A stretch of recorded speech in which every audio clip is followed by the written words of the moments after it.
Kochi Kakkanad DLF ഫ്ളാറ്റിൽ താമസിക്കുന്നവർക്ക് വയറിളക്കവും ഛർദിയും ഉണ്ടായ സാഹചര്യം ഗൗരവമുള്ള വിഷയമാണെന്നും ശക്തമായ നടപടിയുണ്ടാകുമെന്നും ആരോഗ്യവകുപ്പ് മന്ത്രി വീണ ജോർജ് അറിയിച്ചു. പൊതുജനാരോഗ്യ സംരക്ഷണ നിയമപ്രകാരം തുടർ നടപടികൾ സ്വീകരിക്കുന്നതാണ്.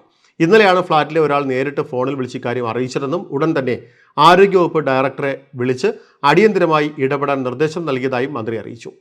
ആരോഗ്യവകുപ്പിന്റെ പ്രത്യേക സംഘം സ്ഥലത്തെത്തി തുടർ നടപടികൾ സ്വീകരിച്ചു.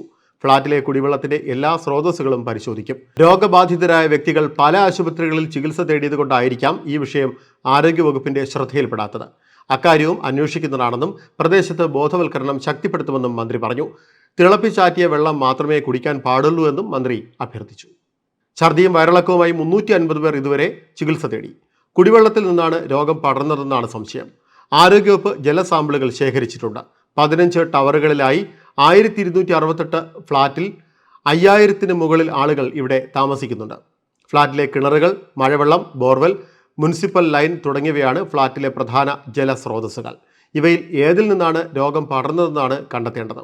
നിലവിൽ ഈ സ്രോതസ്സുകളെല്ലാം അടച്ച് ടാങ്കർ വഴി വെള്ളം എത്തിച്ചാണ് ഫ്ളാറ്റിലെ ജല ഉപയോഗം നടത്തുന്നത്.